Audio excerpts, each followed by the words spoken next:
A máquina de propaganda de Vladimir Putin está em queda livre, exatamente 4 anos após o início de uma guerra que deveria durar 3 dias. As perdas catastróficas de tropas finalmente destruíram a narrativa do Kremlin. E agora, a TV estatal russa está discutindo abertamente o impensável: perder esta guerra. Desesperado para encobrir o massacre, o regime está freneticamente reescrevendo a história com novas desculpas absurdas para a invasão. Enquanto isso, comandantes militares recorrem à tortura e até amputação de recrutas para forçá-los a ataques suicidas. A realidade desse desastre de 4 anos finalmente está alcançando Moscou e Putin está apavorado até a alma. Antes de analisarmos como a Rússia tenta reescrever a história dessa invasão, vamos entender por que a TV russa está falando abertamente sobre perder a guerra. Ouça esse trecho com atenção. Vivemos um momento difícil na nossa história, uma guerra sagrada. Este é um período difícil da nossa história. Esta é uma guerra sagrada e nós devemos vencer. Se não vencermos, não haverá mundo, porque para que precisamos de um mundo sem a Rússia nele? 4 anos.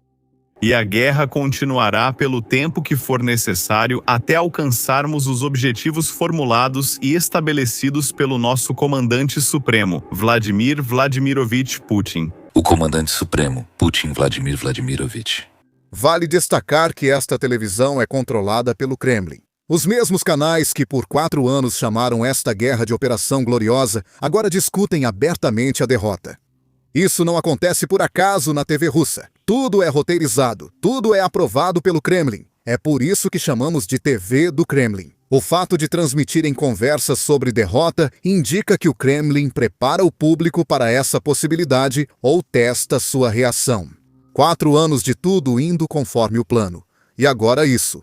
E à medida que a guerra se arrasta, as desculpas para o motivo pelo qual essa guerra começou continuam mudando. Está cada vez mais difícil acompanhar a mentira russa. Foi por causa da OTAN, porque a OTAN já disse publicamente que não vai deixar a Ucrânia entrar na aliança de qualquer jeito. Ou era para proteger o povo de língua russa? Porque o próprio Putin agora bombardeia as cidades onde vive a população de língua russa, destruindo suas casas. Ou agora é uma guerra santa porque todo mundo queria atacar a Rússia? Acho que essa última é a desculpa mais nova porque as antigas pararam de funcionar. Ouça só. Eles não parariam no Donbass.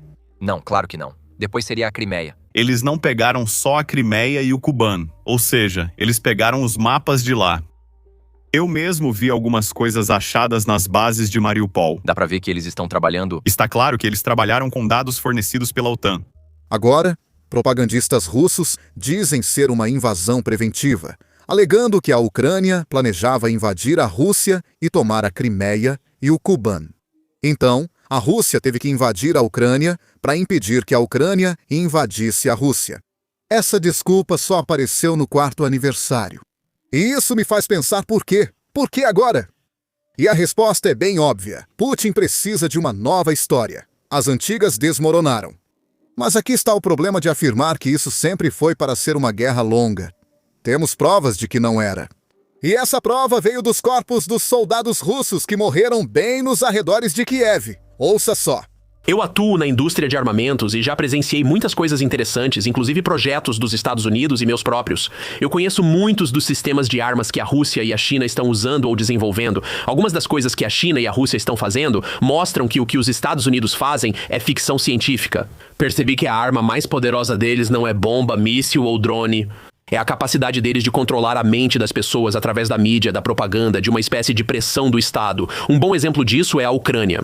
Muitos russos que lutaram na Ucrânia no início da invasão ouviram que os ucranianos queriam ser libertados. Diziam, você será um herói. Eles querem que a Rússia os salve e reunifique. Quando estive na Ucrânia durante a guerra, vi destroços de um helicóptero. Um helicóptero de ataque tentou tomar um aeroporto de uma empresa aeroespacial privada, mas foi derrubado pelos próprios funcionários. Eles me mostraram vídeos usando camisas polo e derrubando o helicóptero no estacionamento. Também mostraram a mochila de emergência do piloto com todo o equipamento de sobrevivência. Eles tinham água e comida para 3 ou 4 dias, uniforme de voo extra e uniforme de gala com sapatos sociais, pois disseram que a operação militar duraria 5 dias, incluindo desfiles. Então, uniforme de gala e aí 50 camisinhas, ele achou que as mulheres iam ficar todas em cima dele. Ele achou que ia precisar de 50 camisinhas para comemoração pós-guerra. Nossa! Isso mostra como esse cara era doutrinado. E lembre-se, como piloto de helicóptero, ele provavelmente era um dos mais instruídos. Eles o convenceram de que o povo da Ucrânia queria ser libertado e ficaria tão feliz ao vê-lo que ele levou seu uniforme de gala e 50 camisinhas. Não importa a sua opinião sobre a política da Ucrânia, isso não é real. Me preocupa que se a China invadir Taiwan, inventem algo similar. Eles vão enganar o povo dizendo que Taiwan quer a reunificação e que lutam por uma causa melhor. Ao verificar o equipamento dos soldados russos mortos, fica claro quais eram seus planos. Eles não estavam preparados para uma campanha longa. Eles estavam prontos para um desfile, com equipamentos leves, uniformes de gala e suprimentos para poucos dias, pois acreditavam que marchariam por Kiev até o fim da semana. Sempre que menciono isso, surgem bots russos nos meus comentários alegando que é só propaganda americana. Surgem mais bots russos dando dislike no vídeo. Por isso, se puder clicar em inscrever-se aqui embaixo, isso ajuda muito no algoritmo. E agora eu vou desmascarar toda essa defesa russa. Os russos sempre dizem que isso é apenas propaganda americana. Na realidade, os russos nunca levaram uniforme de desfile de verdade. Deixa eu te mostrar a mesma história pelo lado russo, pois também temos evidências disso. Nós temos soldados russos ligando para Kiev poucos dias antes da invasão começar e tentando reservar mesas para o dia 24 de fevereiro. Para eles, isso era uma grande piada. E eles queriam que os ucranianos soubessem que estariam marchando em Kiev em apenas alguns dias. Ouça só. Boa tarde. Two Rabbits Restaurant, how can I help you? Olá. Queremos reservar uma mesa para 23 de fevereiro. Um momento, vou anotar sua reserva. Talvez não possamos ir no dia 23, talvez seja no dia 24. Somos de Tula, então talvez não consigamos chegar a tempo. Que horas você está planejando a visita no dia 23? Por volta das 4 da manhã? 4 da manhã. Maravilhoso. Em nome de quem será a reserva? Para toda a 106ª divisão. Sério? Quantos são vocês? Estou falando sério sobre a divisão inteira. Estou falando sério. Cerca de 1.500 de nós. 1.500 por aí. Você está esperando por nós lá? A Rússia realmente acreditava que essa guerra não iria durar muito. 4 anos depois, a Rússia não encontra pessoas suficientes dispostas a morrer por essa guerra. Os números mostram isso. Nos últimos 2 ou 3 meses, quando tivermos os dados de fevereiro, a Rússia perdeu mais soldados na linha de frente do que consegue recrutar. Mais morrem do que entram. O exército está realmente encolhendo. Então, a que a Rússia recorreu? Mentiras. Desta vez, não para o mundo, mas para seus próprios cidadãos. Veja só a mentira de que estou falando. Eu tenho um camarada aqui. Um amigo meu me disse: eu tive uma ideia. Um contrato em Novaya Zemlya. É uma ilha na Federação Russa. Só para ser mecânico de carros, soldador ou técnico lá, seria só um trabalho em rodízio. O contrato foi assinado com o Ministério da Defesa, sem intermediários. Inicialmente, prometeram 150 mil rublos na assinatura e 300 mil da República de Komi, além de 60 mil por mês durante um ano. Pegamos o trem para São Petersburgo. Ao chegarmos em São Petersburgo, fomos recebidos por pessoas de uniforme que apontaram para o caminhão Ural. Todos nós entramos.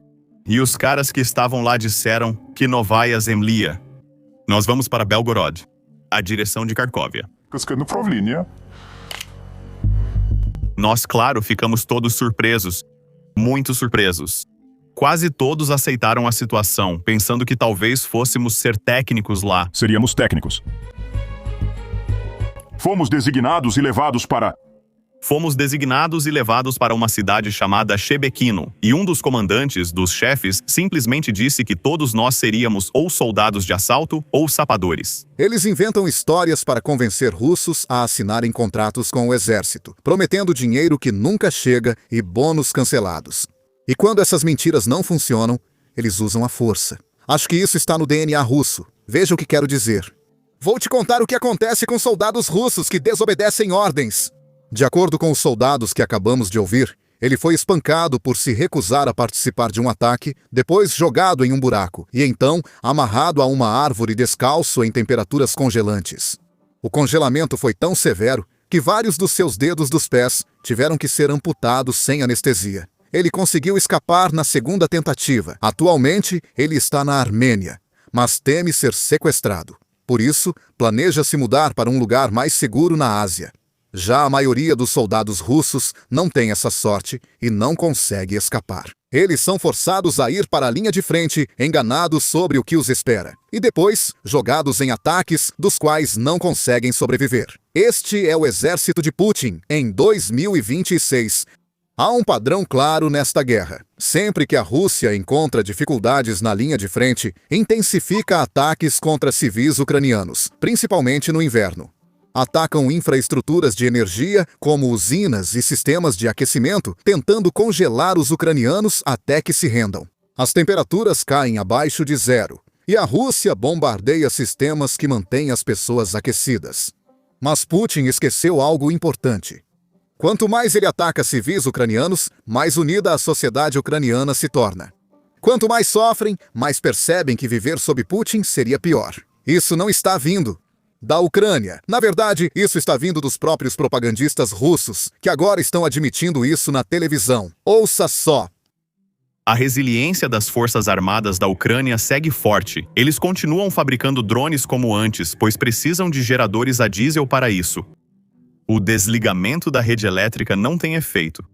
Mesmo que as usinas nucleares da Ucrânia não gerem energia, os portos estão funcionando e não foram minados. Então, qual é o objetivo desses ataques? Nos dizem que a operação vai entrar, por assim dizer, nos livros de arte militar. Sim, vai entrar, mas como exemplo do que não fazer? Ou seja, essa atual falta, por assim dizer, de impacto na alta cúpula, na alta sociedade, na chamada elite deles. Essa falta de vontade, essa teimosa falta de vontade de lutar de qualquer forma, ou com o sistema, por assim dizer, dos órgãos governamentais, está, em geral, se tornando tanto covarde quanto, francamente, por assim dizer, vil. E basicamente, no contexto da guerra atual, isso é simplesmente criminoso. Bem, agora eu ouço as vozes dos tolos. Belgorod está congelando. Vamos atacar Odessa com mais força. Sim, que aliás, se rebelou contra os maconheiros em 2014, vamos atacar Kharkiv, Kiev, deixar eles congelarem. Então, bem, eu quero perguntar para vocês, por assim dizer, cabeças duras. Para quem trabalham, quem vai se beneficiar desses ataques? Afinal, na realidade, a liderança inimiga, está sentada no conforto, com luz e água em suas, por assim dizer, mansões. E mais ainda, eles estão esfregando as mãos. Quanto mais, por assim dizer, atacamos em resposta ao congelamento das cidades, atacamos Belgorod, provocamos um ataque de retaliação. E qual é o resultado? As massas de pessoas comuns na Ucrânia, pelo contrário, não vão lá derrubar, por assim dizer, esse governo. Pelo contrário, o ódio deles é direcionado à Federação Russa, aos grandes russos. E eles usam isso, eles manipulam. Olha, lá estão eles. Além disso, a narrativa, ou a chamada narrativa da propaganda deles, é que os russos não conseguem fazer nada na linha de frente. E agora eles estão lutando com idosos, crianças e a população civil de lá. Então vocês estão trabalhando para fortalecer essa propaganda. Vocês estão, de fato, fortalecendo o poder da liderança do inimigo. Você não consegue perceber isso?